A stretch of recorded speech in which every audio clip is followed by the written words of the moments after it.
एक और अहम खबर महाराष्ट्र से आई। महाराष्ट्र की महाविकास अघाड़ी हुकूमत और गवर्नर भगत सिंह कोश्यारी में दूरियां तलखियां बढ़ती जा रही हैं।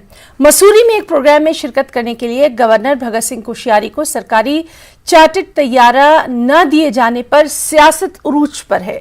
बीजेपी महाराष्ट्र हुकूमत को तनकीद का निशाना बना रही है।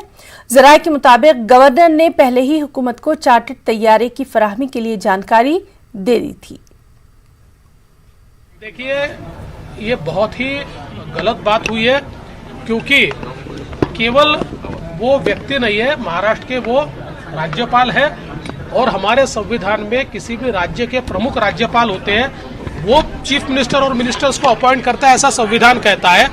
एक प्रोसेस होती है कि जिस प्रोसेस के तहत राज्यपाल जी को अगर स्टेट फ्लाइट यूज करना है तो वो जीएडी को रिक्वेस्ट भेजते हैं और उसको मान्यता मिलती है। ऐसी रिक्वेस्ट गई थी चीफ सेक्रेटरी और मुख्यमंत्री तक, वो रिक्वेस्ट गई थी, जानबूझकर परमिशन नहीं दी गई और वो फ्लाइट में बैठने के बाद उनको बताया गया कि हमने परमिशन नहीं मिली है और उनको फ्लाइट से उतारा गया।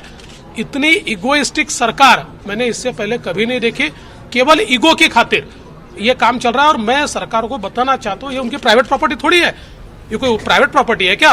मंत्रियों की, मुख्यमंत्री की या सरकार की प्राइवेट प्रॉपर्टी थोड़ी है। तो प्राइवेट प्रॉपर्टी जैसे ये ट्रीट कर रहे हैं, ये बिल्कुल गलत बात है और महाराष्ट्र के इतिहास में एक काला